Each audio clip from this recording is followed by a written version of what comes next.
Hey,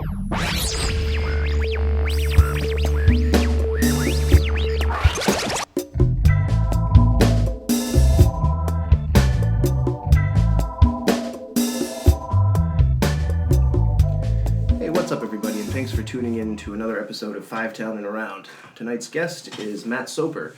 He's a phenomenal singer-songwriter, musician, guitar player, and he is the host and producer, among other things, of a local web TV series called Songwriter's Mind. It features a different musical artist each week, has them explain a song that they've written, and then they perform the song. Matt, welcome to the show. What's going on, Nate? Not too much. Another day in the life. I hear you. Looking forward to the spring. Yes, Even though it hasn't been a very cold winter, so that's good. Yeah, it's been pretty mild. Happy about that. Yeah, but I'm trying to stay busy playing music, as I know you have as well. Tell me, what is your general responsibilities with Songwriter's Mind? I know you created it, but you're involved in every aspect of it. Yeah, so, I technically host it. I do all the video production stuff. I'm one of the camera guys. Cody Peck also works at camera, very talented photographer, video guy. And sometimes we have an additional camera person, Kat Marie. She's really good too. I do all the video production. I book all the artists that come through. And how often do you host it? Is it weekly, bi-weekly? Does it fluctuate? Do you have a general time frame for each? It's every week. Every Wednesday at Starlight in Southbridge. That's awesome. And how long have you been doing this now? I'd say it's been probably about a year and a half or so that we've been doing it. We started two summers ago, I guess. Or yeah. Do you publish primarily to YouTube and then share on Facebook, or are you uploading to various different social networks? It's on YouTube and Facebook. Up to this point, it's mostly Facebook driven, just because we're trying to get people to come to the events. Yep. So, but long-term plans, definitely want to grow the YouTube and get it more national and that type of thing. So, but at the moment, it's more local stuff. So most of the artists who have been on the show in the past year are local? Yeah, we try to keep it New England. We've had some other touring bands come through that have had interest, like, so we're not going to turn them down because they were phenomenal bands, but try to keep it New England. We get a lot of people from Boston, a lot of people from Providence. That's one of our biggest areas, which is, I think it's one of the best music art scenes in New England, Providence. And we just had somebody from New Hampshire come down. Connecticut, the Putnam scene, a lot of people from there. That's a really great music scene. That's fantastic. And Worcester, obviously, yeah, as well. And Western Mass. We've got some there. And so, yeah, a lot of great music communities within kind of driving distance, so. That's awesome. Good. Yeah. New England has a lot to offer. With that being said, the format is primarily solo singer-songwriters. Do you ever have full bands on the show, or is it pretty much usually focused on, an instrumentalist singing, or maybe accompanied by an instrumentalist? Yeah. So it started out pretty much just singer-songwriter, one person, or maybe they had somebody come and, play guitar with them or something like that. But we have been experimenting with bands lately, which has been going really well. And I kind of want to go a little more that direction as well. And also, I want to get more into the hip-hop stuff too, which we've had a few of those, but there's a lot of talented hip-hop artists in Worcester and all that, so trying to go that direction as well and kind of, fill all the different genres and represent them all.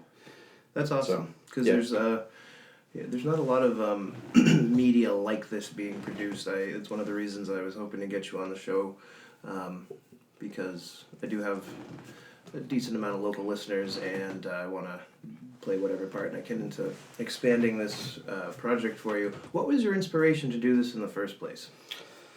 Well, I've had the domain name Songwriter's Mind for forever, probably 10 years. It was just one of those moments I was like, oh, I want to do this. I think the original idea was to have a blog, put up videos and interviews with songwriters and stuff like that. It just never happened. But I always kept the name because I liked the name and I liked the idea, and I always knew I was going to do something with it. About a year and a half ago, before we started doing this, I was running the open mic at the Dark Horse. And management changed over there, and we all know what happened with that. Unfortunately, yes. So there's no more open mic, and Dimitri and Rob Brouillard hit me up, and they said we already have an open mic on Monday nights, which I don't know if you've ever been to that, but it's run by Pat Yo. Great community over there. They do Yeah, Pat's the man. Yeah, Pat's great, and so like obviously we're not going to do like a conventional open mic 2 days a week because that's just stupid. But Bit excessive, yeah. so we came up with the idea to do an open mic, just originals only. So I took on the challenge, knowing it was going to be a challenge to do something like that in Southbridge on a Wednesday night. Right. To be able to fill the place, So I took a couple weeks, 2-3 weeks, kind of thought it over and figured, there was 2 problems. I needed to get some feature acts in there that were going to actually bring some people in to see them, people worth seeing, And Who are some of the people that have been your more popular guest or have gotten a lot of eyes and ears on Songwriter's Mind? Like I said before, Providence, huge guy, Nate Cozzolino, stands out. He's kind of like one of the leaders out there in Providence. He runs his own open mic every Monday. It's called Madcap. It's this huge thing. And he's been really supportive. He's done it twice.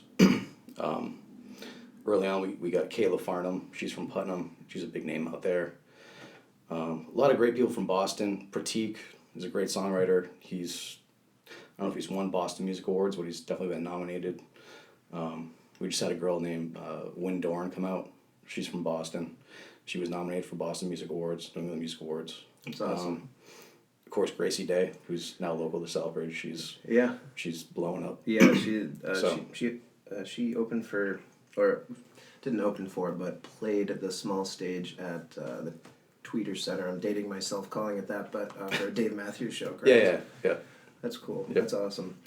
Okay, well, moving on.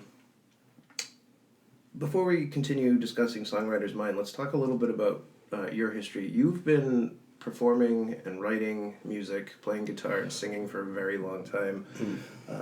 You've been in multiple bands throughout the years, and now yourself, you're kind of currently focusing primarily on singer-songwriting, that type of element, right?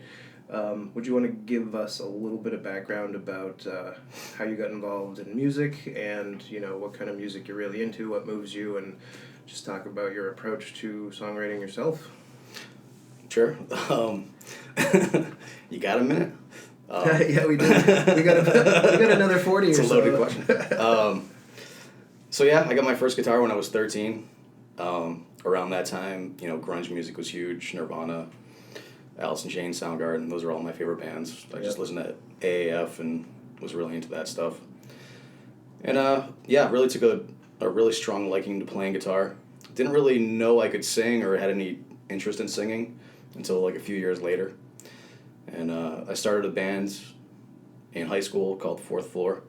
And I always kind of joke that I peaked when I was 18 years old because Fourth Floor, had the most success of any band that I was in. So you kind of blew up short term. I mean, you were opening for some pretty established national acts at the House of Blues in Boston, correct? Yeah, we would actually headline at the House of Blues at one point. Not the House of Blues that's there today, but the original House of Blues, which I believe was the first House of Blues there ever was. But and it was in Cambridge, a much smaller venue, but obviously it was a, kind of a prestigious venue as well. Yeah, the name carries a lot of weight. Yeah.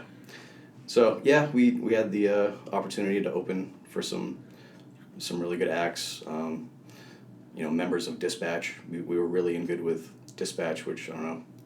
I'm sure you've heard of them. But. Yes, I think a lot of our listeners will be too. Yeah, they were arguably like the most successful underground band from this area. I'd say. I mean, they sold out Madison Square Garden. I think it was like 3 or 4 nights in a row. And yeah, that's pretty much the litmus test for big, I'd say. If you're playing at Madison Square Garden at all. So, and if you were to mention Dispatch to somebody that's not from this area, they probably wouldn't even know where they are. But it's interesting because they got to a certain level of big, and in New England, I feel like most people would know the name, but certain areas of the country, it's like they're completely unknown. Yeah. But phenomenal band. And so you were actually opening shows for those guys? We never actually opened for Dispatch the band, but we opened for like members, their solo projects when they broke up, because they basically just broke up as we were coming up. So, but Jack Varon, who was the drummer in Fourth Floor, you know Jack. Yes. He actually he was a huge fan of the band as well, and he started selling merch for them. That's kind of how he got in, and then eventually that led to him being their drum tech. So he was touring with them for like a couple of years as the drum tech, and that's kind of how we got in. That's really cool.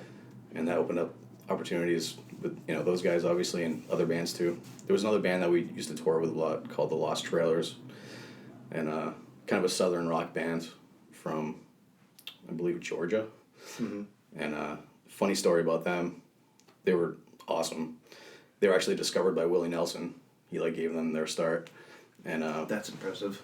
Yeah. And then later on in their career, they kind of like came to the pop country stuff that's going on now. Mm-hmm. Kind of went that route. So, and a funny story with them is we all know the song Chicken Fried by Zach Brown Band. Yes. So he gave them that song. They recorded it. It was going to be their first single off their record. Then, like, last minute, he's like, you know what? I think I actually want that song. So, and the rest is history. He blew up with that song and became world famous. So, and now they're not even a band anymore. But that's too bad. So it's kind of a funny story, sad story. That's just how the music industry works. But yep, there's a lot of I can't say how many different conversations I've had with folks who almost made it, and for something collapses somewhere along the line for whatever reason. Yeah, the stars have to align in many different ways. But anyway, yeah, so Fourth Floor, I like to, say that was my heyday. And we were only together for like maybe 4 years. And then I think we broke up, and shortly after, I started jamming with Ben Randall and Jack Varon again. And we were playing, and we actually brought you in for a little while. That's correct, yes. I was playing in the What Factor? Is that what we had settled on? Yeah, we had many names, I think. Yeah, but we went through many different names, but I think... That was one of them. Yeah. And we did that for a little bit. I don't even remember, I think it was about 6 months. Yeah, it's probably around there. We practiced quite a bit because we were practicing 2 to 3 days a week at one point. Yeah, it was awesome. I was living on a lake house. Yeah, it was in Holland. One of the nicer gym spots I've been in. It's certainly a lot better than my basement. Yeah, we basically turned our living room into a jam space. And now there's I want to stop you in the middle of this story because, correct me if I'm wrong, but there's sort of a traumatic story about that house. It flooded once, right? While you were in it and had to escape. Yeah, that was a really bad day. So this was kind of like the aftermath of Hurricane Katrina. We kind of got like the storm, obviously not as bad, but there was like a day, a few days it just rained, like torrential downpours, like a few days in a row. And your house was pretty close to the lake. Yeah. So I went to bed that night and woke up, got out of bed, and I stepped in 6 inches of water. Jeez. And I was like, oh shit. And at that time, we had like a screened-in porch that was lower than the rest of the house. It was kind of like went off to the backyard. And I had like a studio set up down there. So all my music gear was down there. All my recording stuff, my guitars, amps, everything. So obviously it was lower than the house. So the 6 inches of the house was down there. It was like probably more like 2-3 feet.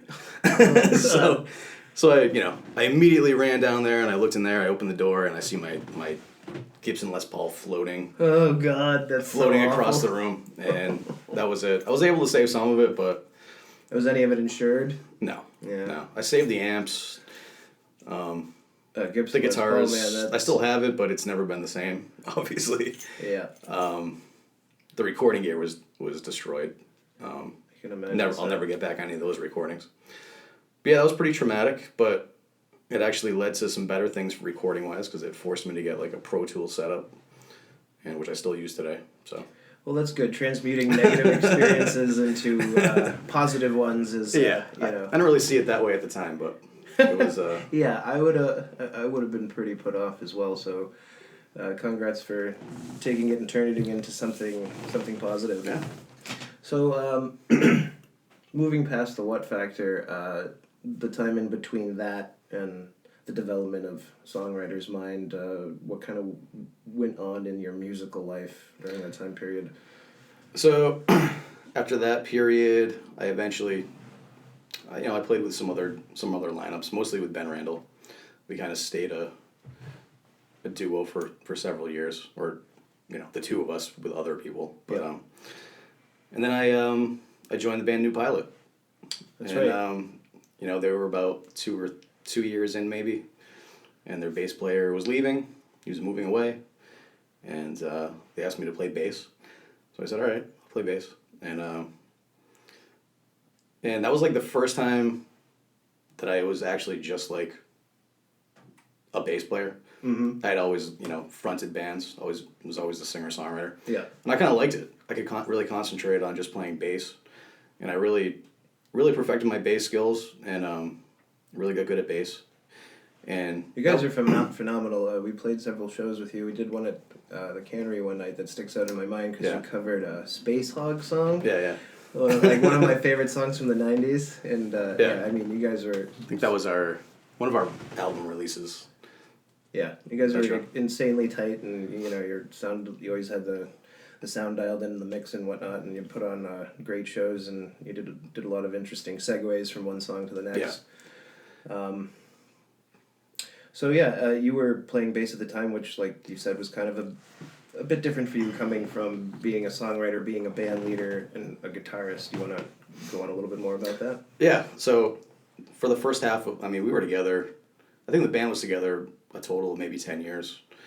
And at the beginning, it was mostly Johnny Wheeler was the songwriter, and Sean McKinstry also wrote songs. And Kevin Ellen, he wrote songs too. He never sang, but Johnny mostly sang the songs.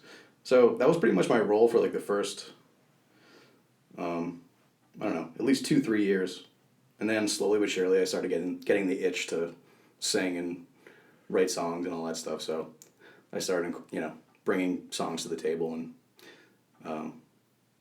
Kevin played bass too, so we'd switch off. I'd play guitar and stuff like that. And then actually the last album, towards the end, Johnny Wheeler left the band, and so it was basically me and Sean. We split that album, so half those songs are mine, half those songs are his. And how many albums did you guys have with you as part of the lineup? I've been in all of the albums. And what are the names of the albums, just in case listeners want to find these and listen to them? The first album is We Can't Put It Together, It Is Together. I actually produced that album. Well, I recorded the album at the Mill, up in the Evolving Arts studio. And so we did that little DIY, and then Bill Ryan mastered it. That's awesome. That album I strictly just played bass, and then we wanted to record 2 albums with Bill Ryan at his studio. If you don't know Bill Ryan, I know who Bill Ryan is. He's awesome. On the New Boston Road. Yep. Yeah, he has an awesome studio. I always wanted to see it. I had many conversations with him at the Dark Horse, and he used to talk about specifically touring with Lyle Lovett. He seemed to like talking about that particular experience, but the guy obviously knows his shit and has really good quality equipment. Yeah, he was the engineer for a lot of big band. His big one was the band Boston. He was like their engineer for forever. Which is amazing, because Boston, their whole story about their lead guy basically writing the first album and custom building equipment in his basement to record it is pretty insane. So to be connected to that is a pretty cool thing. So the second album and the third were recorded there. What are the names of those albums? The second one's Double Time Warp Sessions, and the next one's Looser. And these are all like inside joke titles. Yeah. so you have to be in the know for these. But so it's 2 and 3. And then the fourth album, I actually recorded that album. I did all the production on that one in my home studio at the time when I was living in Brookfield. And we really took our time with that one. The first, or the 2 and 3 album were more of like, we went in, we played live, and kind of did a few overdubs and stuff like that, because obviously when you're recording, it's a lot of money, so you do it as quickly as you possibly can. But with the fourth one, we could take our time because it was free. So that's awesome. So we really went crazy with the production, and we were happy with the product. So. Yeah, so was the process for the fourth album more sort of like recording one instrument at a time and really dialing everything in, or did you have some live playing and then augmenting that with additional instruments? Yeah, so we kept it the same with like the bass tracks. We recorded live. We were really fans of that. I'm still a fan of that. I won't record any other way, like into a click track, and Yeah. I just feel that you lose some of that.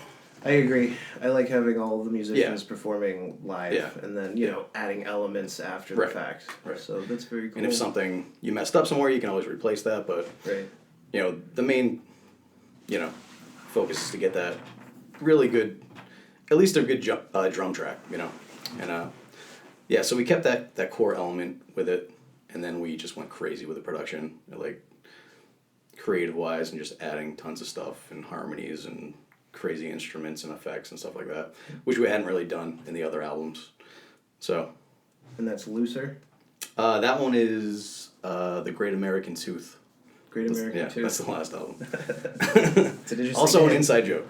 Well, I'll have to check it out and give it a listen Yeah. because that sounds awesome. And anybody, if you're listening, check them out. New Pilot, it's a great band. Had the pleasure of playing shows with them for 2 or 3 years in a row. So, moving on from New Pilot, once you left the band, what was your next musical adventure or movement, so to speak? Well, basically so pretty much up until that point, my whole music career was original music, just straight up original music. Every once in a while, you play a cover song with a band or something like that, but then I decided I kind of wanted to make a living playing out. So in this day and age, you can actually do that as a solo artist, and between all the restaurants and breweries and bars and clubs that offer that type of thing. So I kind of pursued that, and I've been doing that for the last 4 or 5 years, just playing all these places. That's awesome. Yeah. Primarily acoustic and Yep, singing? just solo. That's cool. You bring a PA with you, or most of the places you play have their own? Yeah, you mostly have to bring your PA for most places, but so that's what I've been doing. It's not really creatively inspiring, but Is it mostly covers that you're doing? Yeah. Every once in a while, I'll get a show where I'm playing original music, but so yeah, I've been making some of my living doing that, and then my main creative outlet has been the songwriter's mind thing. So, but I do plan on finally releasing a solo album this year. I've been working on that, and I have so many songs that I've written over the years that have never been recorded or anything like that. I'm always writing songs, so. Now, is that album going to be like a full band? You doing all the instruments yourself? You're gonna have like session people come in, or? Probably a little bit of both. Yeah. I'd like to do an album where it's just all me, because I do play all the basic instruments, drums, bass, guitar, and stuff like that. I think that would be cool to do that and produce it. But I also like playing with other people too, because they're all, a lot of surprises come up when you're playing with somebody else. Stuff that you never would think of, and so it'll probably be a mix of the two. Are you going to be performing that music live with a band? Are you putting together a group for that, or are you going to pretty much do singer-songwriter interpretations of the album versions? Probably both. I mean, I'm going to put a band together. I have an idea of who I'm going to use, and probably do both, do solo stuff just by myself and also with band, so. Awesome. Yeah. Well, it was a good tie-in from your musical history up to singer-songwriter in 2020. What are your goals for the Songwriter's Mind for 2020? Things maybe you haven't accomplished up to this point that you'd like to see come to fruition this year? Just get different types of content. So right now it's pretty much just, the night at Starlight. We put out that 1 or 2 videos of the people that come and they talk about their song. That's pretty much been the content. We actually expanded last year with the Providence music scene. We have somebody, artist Jackie, she goes by, that's her stage name. And she's been doing some videos for us, highlighting the Providence scene. So that's a new thing that we've been doing that's been going really well. And I just want to do more content, different types of content, probably more, not live recordings, but kind of just, sitting down, kind of like this, recording, but video and yeah. Hey, welcome back, everybody. We had a little technical difficulty there. My apologies.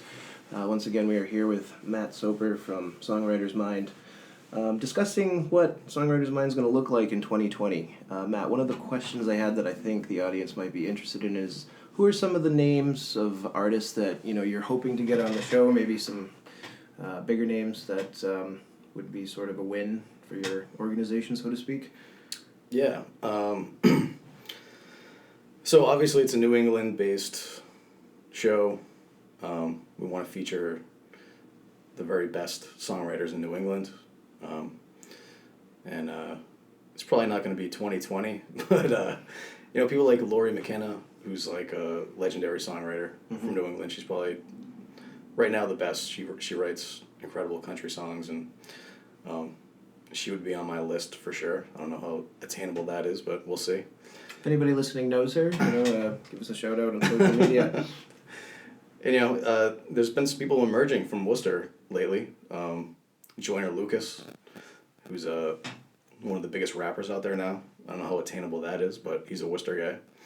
That would be on the list of people to try to get. I think more attainable would be recently we had Ricky Duran. He's a Worcester guy. He was just on The Voice. He came in second place. Yeah, that's impressive. I do know him, so I mean he's living out in Austin right now. So, but he's comes back to Worcester. I'm definitely try to get him. I think that's more reasonable for 2020 possible. For sure, and he's probably coming in second. He probably has someone stammering for a record deal of some sort. Yeah, he's gonna be famous. I think he's that good. Cool. And then Sam James is another guy. Another guy I know, and I think that's probably attainable in 2020 as well. Cool. Well, those are some big names that we do hope to see come on the show within the next year or two. I think that sounds like some pretty reasonable goals for 2020. I have a couple more questions about the technical aspect of putting this production on. Now, you mentioned that you use one or two cameras at a time. What type of cameras do you use, and do you have any other equipment like booms or lighting fixtures that you use to capture the video in this process? So for cameras, we use predominantly DSLRs, which are photography cameras. As of late,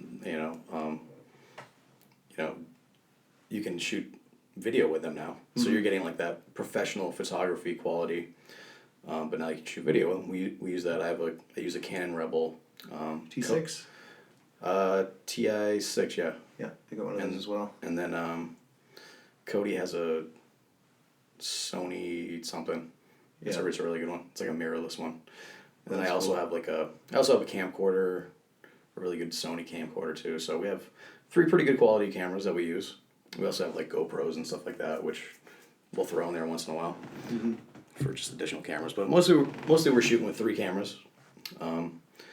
Which I think is the ideal amount for that kind of tight setup. Lighting, there's nothing sophisticated about it whatsoever. We basically just have, I don't even know what you call them, like those cheap lighting. The lighting fixtures with the umbrellas on them? Yeah, exactly, yeah. So we have a couple of those we use, and it works in that room. And usually we do the interview in like the art gallery section of Starlight. And they have, if you've ever been in Starlight, there's always kind of like crazy lighting and things going on. So we always try to incorporate that. So it always looks good because it's, Starlight has some crazy things going on. As far as the audio is concerned, are you just using the audio from the cameras? I know with like the DSLRs, the audio is pretty good as is, or are you, recording audio separately and then mixing it, or are you just going straight from the video? Yeah, so I have, we record the audio separate. I plug right into the soundboard. I have a little Zoom recorder, which gives me up to 6 individual tracks, which is usually plenty for, what we're doing. So yeah, definitely I'm a big audio guy, so the audio has to be like really good. So yeah, if we were doing it audio off the camera, it would sound like shit. So so we do that separate too. Well, it does sound like it's professionally mixed. All right, Matt. Well, I think that's been a good overview of Songwriter's Mind, your history as a musician, and I think that's probably going to wrap up this episode of Five Town and Around. Ladies and gentlemen, if you're interested in learning more about Songwriter's Mind, just throw it into Google. It's on YouTube, and I'll be tagging Matt in this podcast. So if you have any questions, you can throw it in the comments. Thank you, everybody, for listening, and we look forward to having you tune in to the next episode of Five Town and Around. Peace.